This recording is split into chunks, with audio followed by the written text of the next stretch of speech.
And then they take a step back and they're like, well, actually, I have friends across the country, right? My family across the country. If I can't be online and social with them, then I would never get to see or talk to them. So, one big thing there, connecting with friends.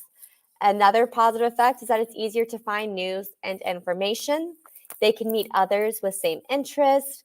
They can use it for entertainment and also for self-expression, right? All positive effects. But then we also recognize the negative effects that can occur. And right there up at the top is the bullying and spreading rumors, which is what we're really going to dive into today. Harming relationships, this unrealistic view of others, causing distractions and addiction, and peer pressure.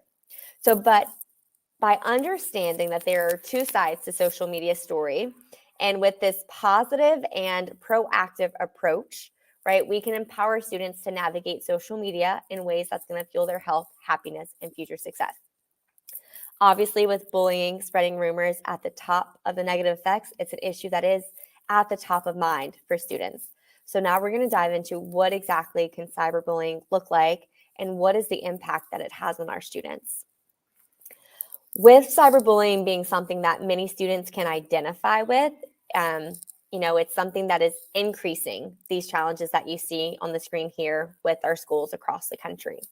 So when I think about my middle school teaching days, because I started elementary, but then I moved up to 6th through 8th grade for the rest of my education career, I remember so many cyberbullying incidents that we had.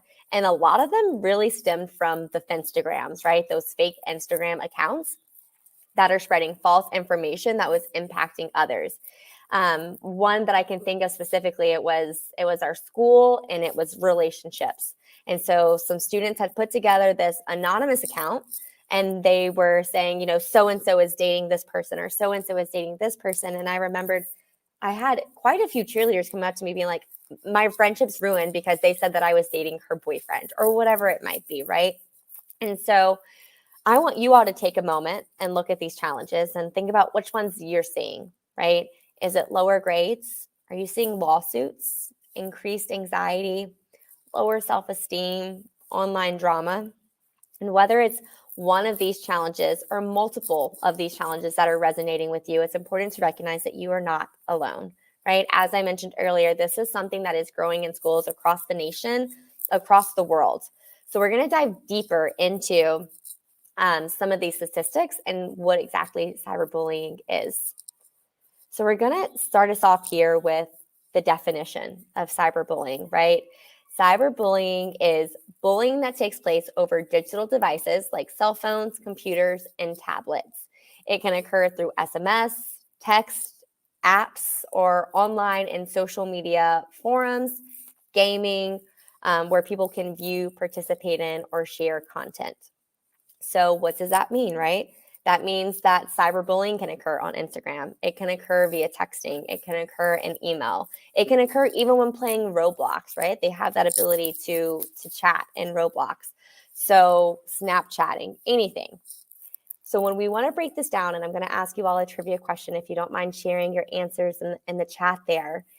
When we think about the number or the percent of U.S. teens ages 13 to 17 that have experienced bullying, would you guess that it's 20%, 12%, 46%, or 31%? This is always where I feel like I need some Jeopardy music or something as I'm waiting for answers. So I see 31%. Anyone think something differently? Maybe. Okay. So, fun fact, it is not 31%. Okay. It's not 20%. It's not 12%. It is 46% of US teens ages 13 to 17 have experienced cyberbullying. I'd be curious to hear, if that surprises anyone. I know the first time I looked at this statistic, I felt saddened because I wasn't surprised by it. Having worked especially in a middle school, I feel like it is such a common occurrence. So we're going to dive deeper into that.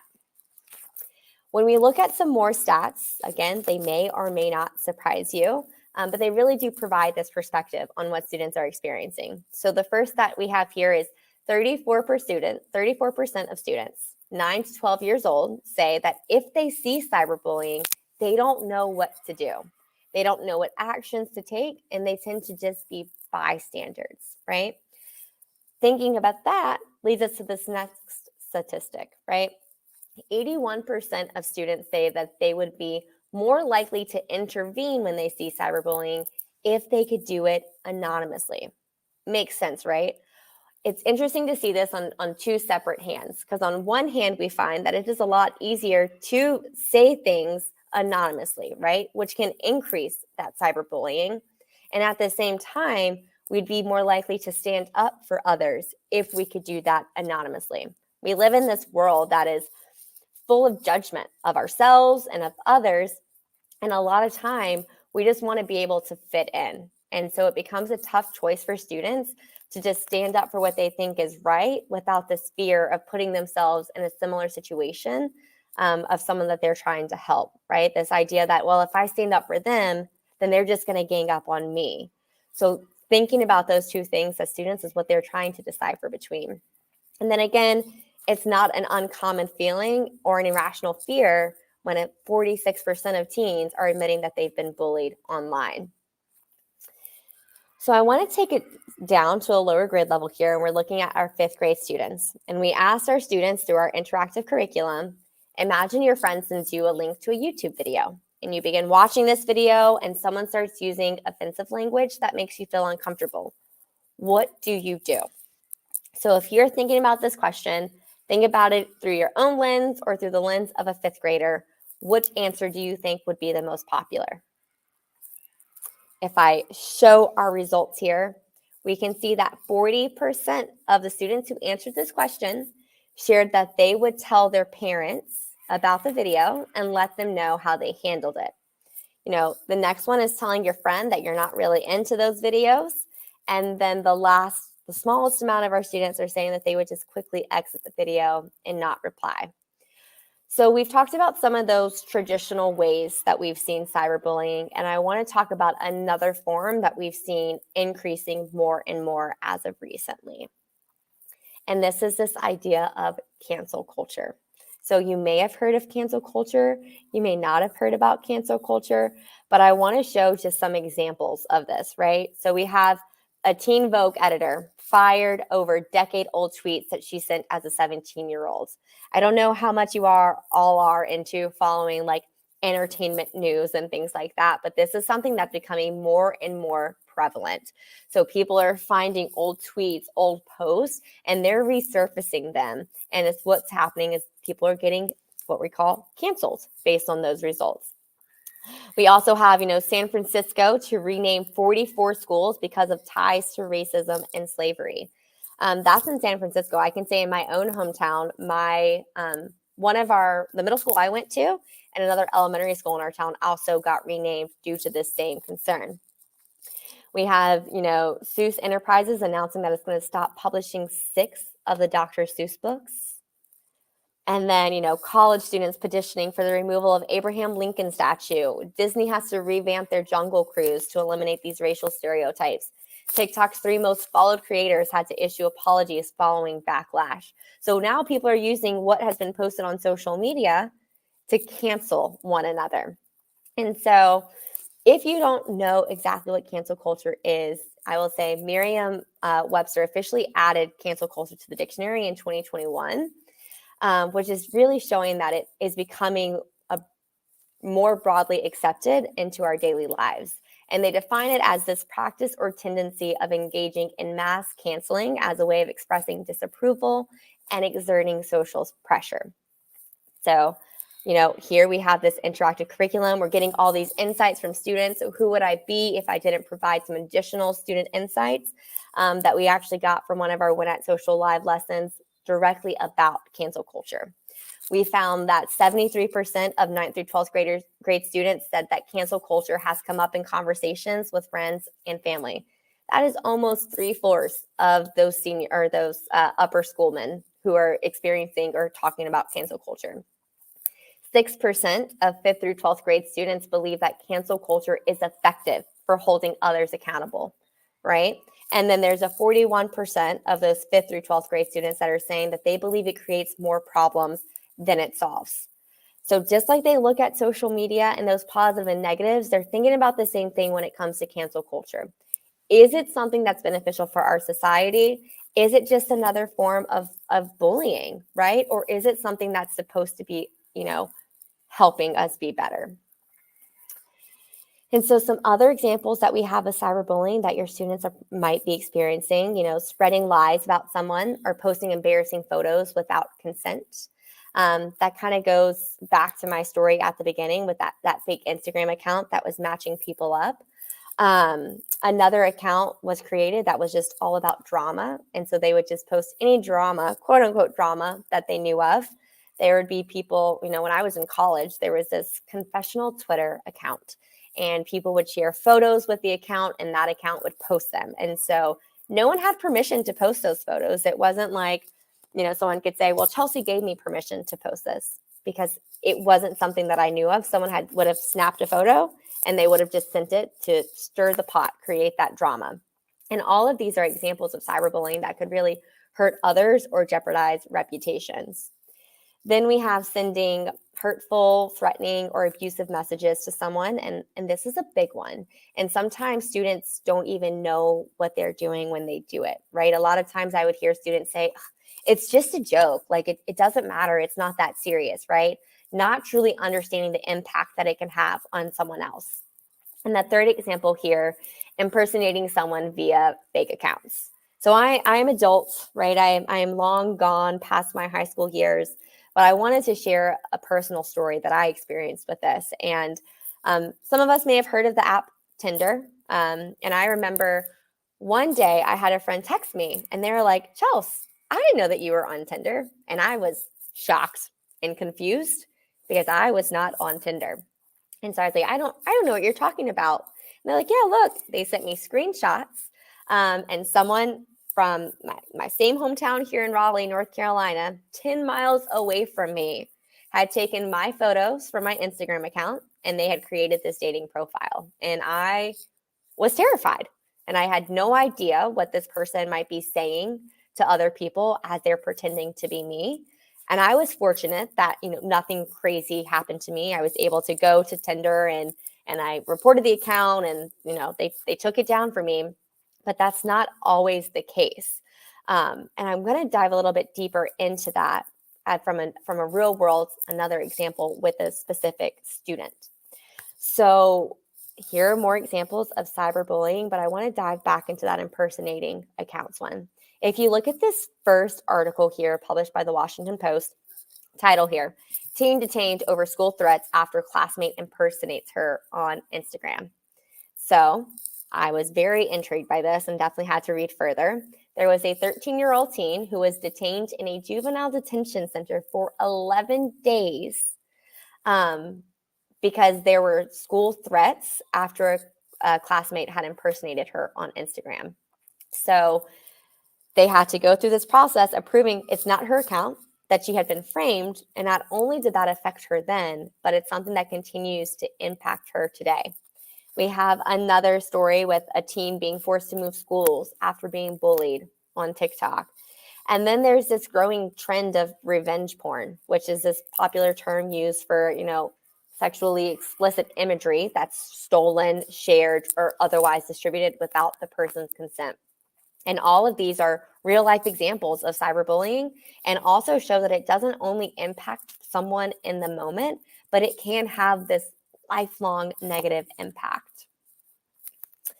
So I'm going to share this quote here by a teenage boy who is anonymous, but he said, sometimes it can be really anonymous, and people can say stuff about you or other people, and you don't know who it is.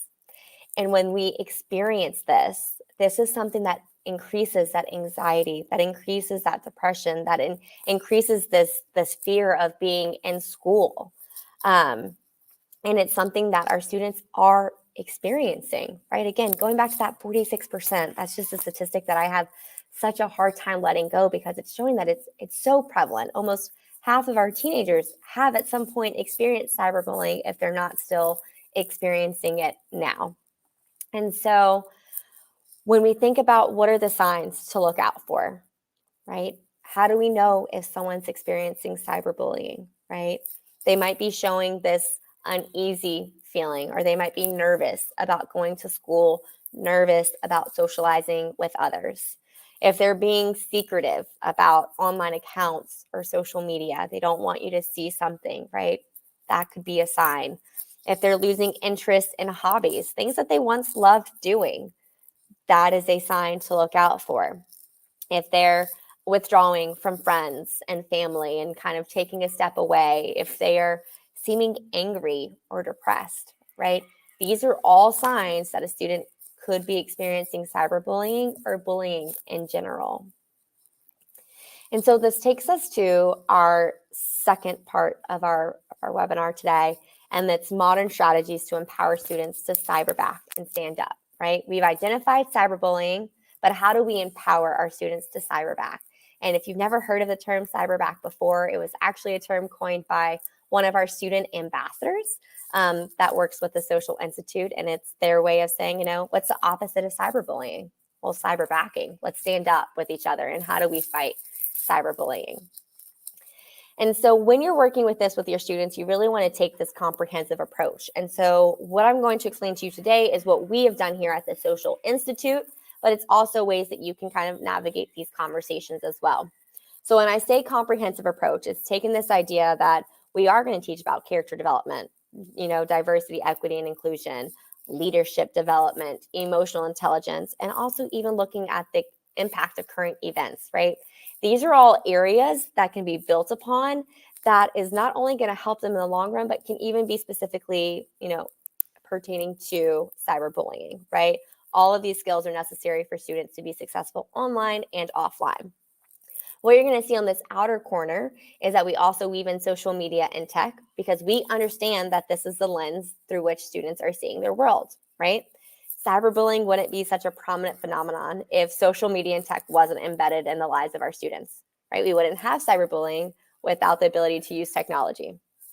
We also tie in relatable role models and experts, because we believe that students can't be what they can't see. So if you find ways to incorporate other fellow students, older students talking to younger students, if you have videos from professional athletes, AI gaming experts, people that students look up to really coach them up around about these topics on the wheel. And then that final piece there is really highlighting student voice. And that's something that we do, or that we include in everything that we do, right? We believe that in order to resonate with students, the messaging needs to reflect student language, tone, and meet them in a way that feels familiar to them, which takes me to my next thought here, which is realizing that this is a continuous cycle of learning, right? The more that we learn from our students, the better we can understand them, the better that we can equip them. So knowing that student data is so helpful when it comes to supporting our students. What are they experiencing? Where do they feel like they need the support? How can we meet them at their level? What'll make them feel more comfortable opening up to a trusted adult? What'll make them feel more comfortable opening up and talking about their experience to others who might feel the same way, right? Really diving into getting to know our students even better. And one way that we do this too, as we're kind of helping them find this, is by setting up these 7 social standards. And at the Social Institute, we partner with our student ambassadors to come up with what standards do we need to live up to, right? And you notice I say standards, not rules, because rules are meant to be broken. Standards are something to live up to. And so we have our list of 7 here, playing to your core, protecting your privacy, striking a balance, finding your influencers, using your mic for good, handling the pressure. But what I really want to focus on right here is this cyberback, right? We can help our students learn how to cyberback. We can help set those standards for them to live up to. And so, you might be thinking, well, if I want to meet my students at their level, because that's what we should do, right? Because cyberbullying in 4th grade is going to look different than cyberbullying at 9th grade. How do we go about that? So I'm going to show you an example of how you can grow with students year over year. And so here is, one of our curriculum maps of our students, our lessons by grade. And you can see in 4th grade, we're starting with making kindness contagious in our school community, right? What small random acts of kindness can we do to make others feel good? How do we feel when we're included versus excluded, right? In grade 5, we're starting to look at the consequences of gossiping online and behind people's backs. We keep going. By grade 7, we learn more about bullying. How do we identify signs of a friend being bullied? How do we support each other? In grade 10, we're looking at, setting up healthy boundaries. Grade 11, analyzing the impact of cancel culture, right? Going back to that, is it good for society? Is it not good for society? Grade 12, we're examining the shared responsibility of creating an inclusive culture in your school and thinking about the opportunities to broaden that perspective beyond. But again, meeting students at their level. I probably wouldn't talk about cancel culture to my 3rd or 4th graders because that is such a more advanced thought and process with that. And so what I'm going to ask for you to do is I'm going to go to winatsocial.com/join. If you could please just go to winatsocial.com/join, and then we are going to hop into a call or a lesson so you can see what this looks like in action. Awesome. Give me 1 second so I can share my screen one more time. I just want to get the lesson pulled up for you to see. All right, let me choose a grade level. All right, I'm going to share my screen one more time with you all. Let's see, my window. Great. So if you go to winatsocial.com/join, it's going to ask you to type in a code, and it's going to be 357989. Okay. When you first join, it's going to ask you to choose an icon. You can choose any icon that you want. There is no limit on how many icons can be used. And then it's going to ask how you're feeling today. Okay. I see we have a snowflake in. Thank you so much for joining. I'm going to leave it up for, maybe a minute longer as we're kind of getting logged in here. Again, this is sometimes where I feel like I should have some Jeopardy music playing on during a webinar.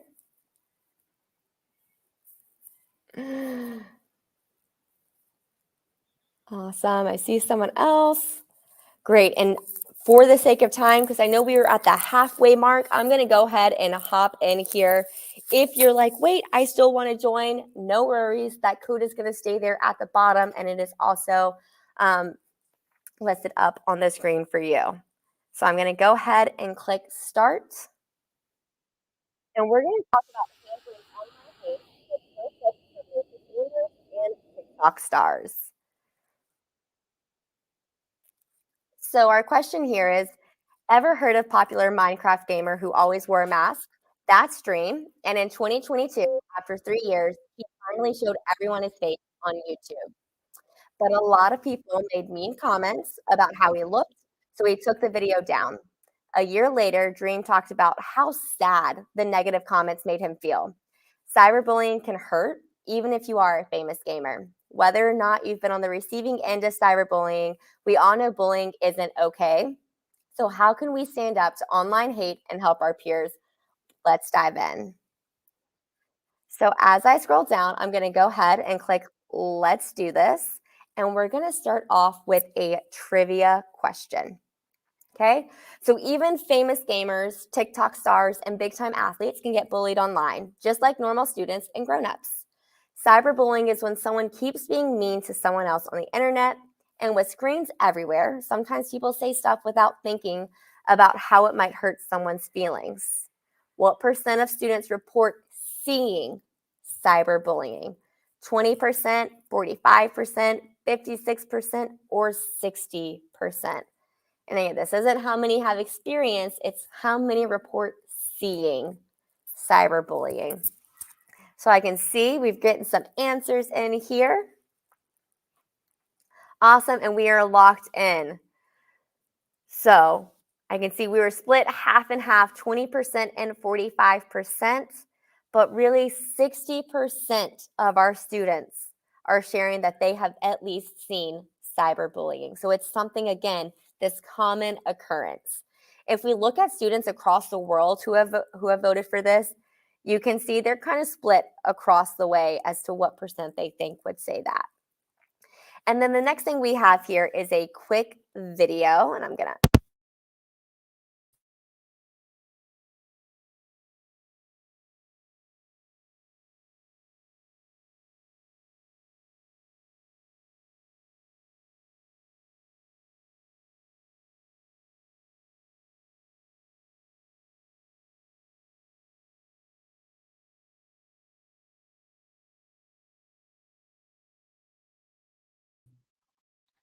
I think we've lost your audio.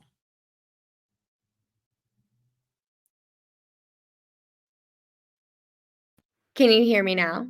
There we go. Awesome. Sounds good. Let me know if you can hear the video.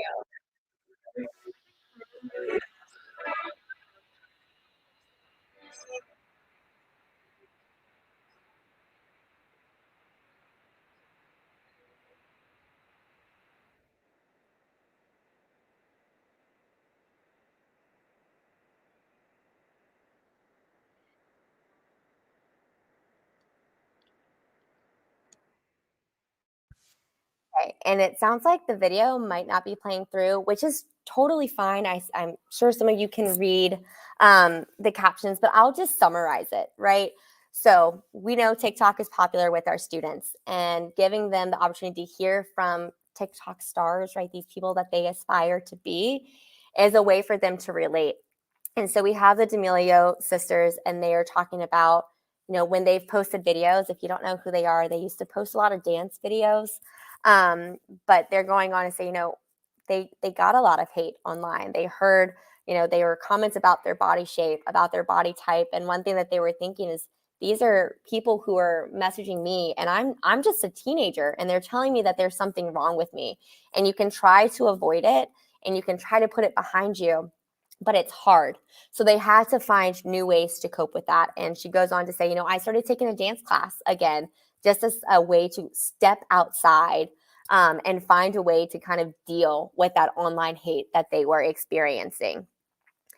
And so then we always want to ask our students open-ended questions. So these TikTok stars are just two of many, many people who found a healthy way to overcome cyberbullying and online drama. So they are able to say, what resonated with you about Charlie and Dixie and what they shared in the story. And maybe it's that they can relate to it, or maybe they have seen that happen on a video. Again, giving them the opportunity to share their experience, right? So we can learn from them so that we can better equip them.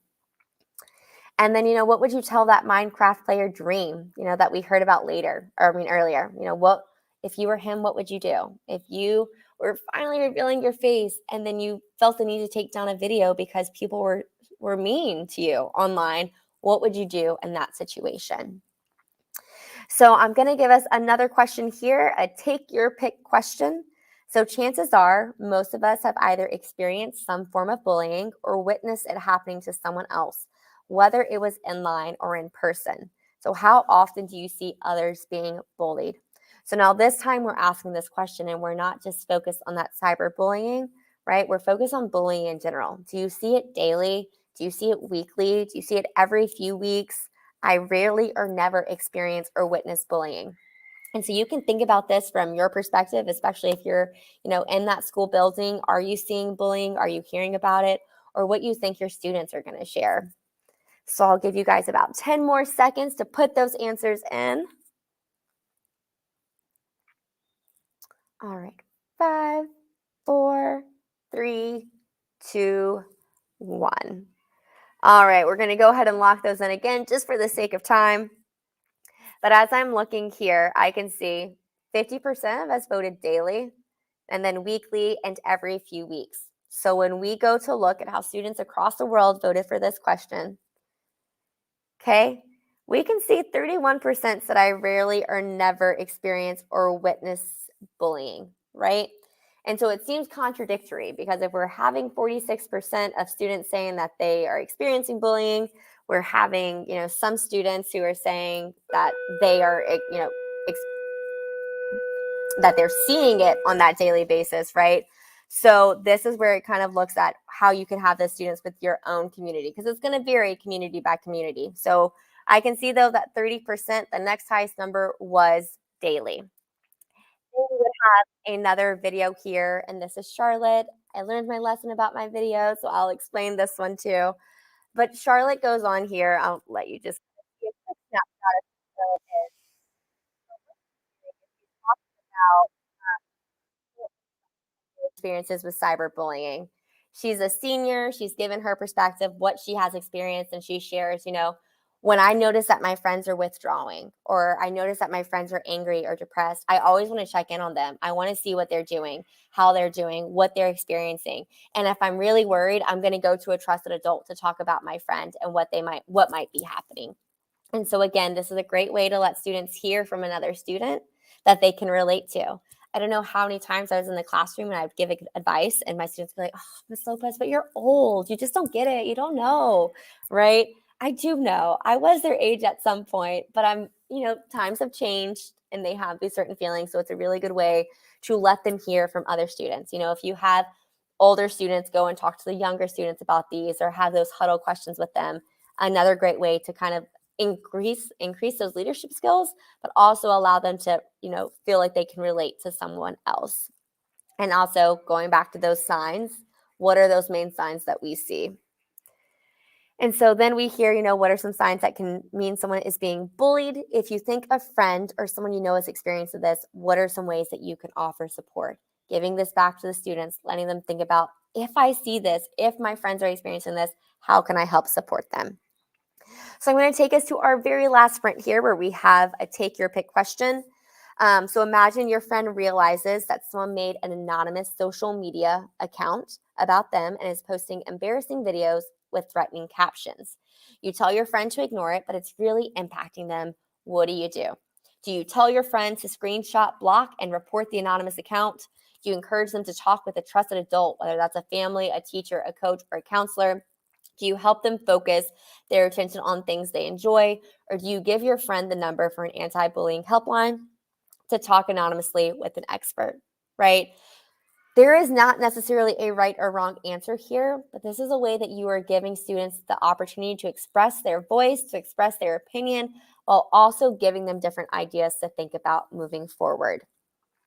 So when we look at how students voted for this around the world, I can share majority of students tell their friends to screenshot it, block it, and report it, followed by talking to a trusted adult, helping them focus their attention on things that they enjoy, and then giving them the anti-bullying hotline number.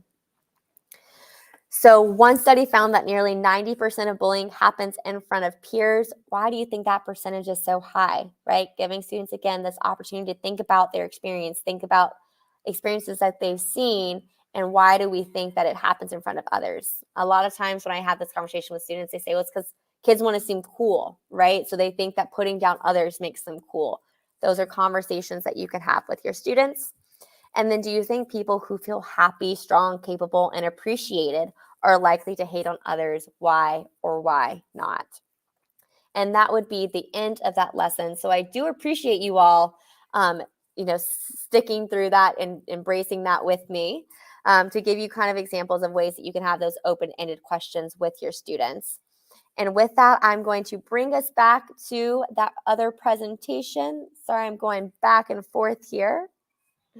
Awesome. We're going to share my screen window. Perfect. Okay. So that is just, again, more ways to give you insight on some of those statistics and how you can navigate those conversations with your students. So the last thing I want to focus on is how this education, can those best practices to reduce those negative actions and amplify those positive ones, right? We looked at how this education incorporates soft skills, the important components of it, how it can grow. And you may have heard me say, I can't remember if I said it this time or if I said it last time, but the repetition is the mother of all learning. So let's look at some of those tips that we have. The first tip here is to flex your empathy, right? Put yourself in someone else's shoes and consider how gossip might make someone feel. It's one of those things, it's one of those tips that's tried and true, right? When I brought students into my classroom when I was teaching, I'd always say, if someone did that to you, what would you think? How would you feel? And sometimes they try to say, oh, it would be fine. It's not a big deal. And other times you're like, yeah, I mean, you're right. That's not great. It would not make me feel good. So practicing that empathy. And here was a quick video of Sarah Spain. Some of you might know her as a sports reporter, but she brings up this really important idea, and it's the difference between reading negative comments versus hearing them face to face, and recognizing the difference in the impact that they make on you in those different situations. How might I feel if I'm reading this comment online? How might I feel if someone's saying it to my face? How would I feel if I said it to someone's face versus posting it online? Thinking about the impact that we're having. Our second tip here is to encourage and celebrate positive moves that your friends make online and offline every day. And this one is huge to me, and something that I actually made a question on my cheerleading captain application. They had to tell me if they were captains, how would you encourage your teammates to be better? How can we celebrate the positive things that the team did? What are examples of positive things that we might want to celebrate, right? And if you ask your students this question, you might be surprised by their answers. Helping them recognize that we can celebrate the little things. It doesn't have to be this big monumental thing. Maybe I got a B on my math test that I studied super hard for and that I was worried I wasn't going to pass, right? That's something that we can celebrate. These little things, they don't have to be extraordinary or huge, right? How can we support one another with that? And so this is another quick video that we had that I wanted to show, that it can happen at any age. And it's talking about bringing kindness to the classroom and the kindness challenge, which we incorporated in that 4th grade lesson here. And it just goes to show students and schools around the country felt empowered to take kindness to the next level. And they were thinking of ways that they could promote kindness, ways that they can support one another. What are little things that we could do to really bring in these kindness acts to help others feel better, right? And so my third and final tip for the day is, depending on the situation, stop, screenshot the offense, block whoever sent it, and talk to an adult about what to do next time if you're cyberbullied, right? It rhymes, so it's easy to remember. Stop, screenshot, block, and talk, right? No excuses there. And so if you think about or think back to that poll we asked 5th graders that I shared earlier, people do want to talk to an adult, right? So giving them a trusted adult, whether it's their family member, whether it's one of you, whether it's an educator, a coach, whomever it might be, someone that they can feel comfortable talking to about the situation. So never play down the impact that you have as a trusted adult in a student's life. And earlier I shared examples of cyberbullying, right? But I want to go back to this motto that we can't be what we can't see. So I want to show examples of cyberbacking as well. So this first article here is showing, each year millions of students compete in the Great Kindness Challenge. We also have apps that are taking a stand, or at least attempting to support students as well by hiding negative comments on posts to reduce cyberbullying. And the final example here is students creating this hashtag I Can Help, which is a nonprofit to reduce negativity online. That hashtag of I Can Help really empowers youth to use the internet as a safe space by finding ways to empower others rather than tearing them down. And the way that it worked was they would say, if a student is reporting interactions or negative interactions on social media, like bullying, harassment, or other platforms, whatever it might be, to shame, they can use this hashtag I Can Help, and they would get digital first responders. So this would be kids who would go and they would report the comment or block the negative interactions that could impact a student's mental health. So a way to, again, support one another while trying to decrease that amount of cyberbullying that we're seeing. So a few things to share before we close out the session. So if you have your screens for cameras, the first one here is this quick survey. It'll ask you to choose the association, which is, LTC Illinois in October, your name, your school, your email. And then the next question that you'll see is, would you like to learn more about the Social Institute and our interactive turnkey curriculum? And so, you're here because we're addressing this idea of cyberbullying. And maybe you're also struggling with students being addicted to technology or playing to the likes and the follows rather than staying true to themselves and playing to their core. And as I showed earlier, those 7 social standards as well help schools empower their students to live up to them, not only online and offline. So if you are interested in learning more about what we do and how we could potentially partner with you in your community, be sure to click yes, and someone will reach out to you. A few more things I want to share onto the freebies, everyone's favorite. This first freebie is a quick challenge that you can run with your students. In this activity, students are learning how to reverse gossip by responding to negativity with positive statements, showing how you can support and have each other's backs. So in this example here, you can see someone said, I heard she got a 40 on the math test, but it was easy. She must be pretty dumb. Rather than being like, yeah, I can't believe she failed that test, we could say, you know what? She is smart though. Did you see how she did her science project? She had the highest score in the class, right? Boosting people up, bringing them up rather than bringing them down. The next one here is our playbook that's focused on social media's role in student well-being. So if you like those insights and statistics from earlier, this really expands on that. You'll get to learn more stats and trends about teen device and app usage, more on student perspectives on positive and negative impact on social media, and 5 important steps to support students and strengthen school communities. So another one there. And if you don't get to it in time as you're scanning things or you lose it, it's always on our website, thesocialinstitute.com. The last one here is our weekly huddle. So we do send out weekly messages with information on the latest trends, current events, and more that students may be facing. We break it down. We provide those discussion prompts. So if you're really like, yeah, I want to start having more open-ended questions for my students, we provide them for you. Again, more ways to better learn from your students, understand them, and equip them. If you're interested in learning more, you can follow us on social media. I always make the joke, we are the Social Institute. We teach about social media, right? So we're obviously on social media. You can follow us on LinkedIn, Pinterest, X, because it's no longer Twitter, Instagram, etc. You can visit our website, and you can also request a demo of our curriculum if you're interested. And with that, I just want to say thank you all for being here with me today. If there are any questions, I'm more than happy to stay on and answer them. Please feel free to put them in the chat. And this is also my contact information. So if you think of something later on, feel free to email me. But otherwise, thanks again. And I really enjoyed being here.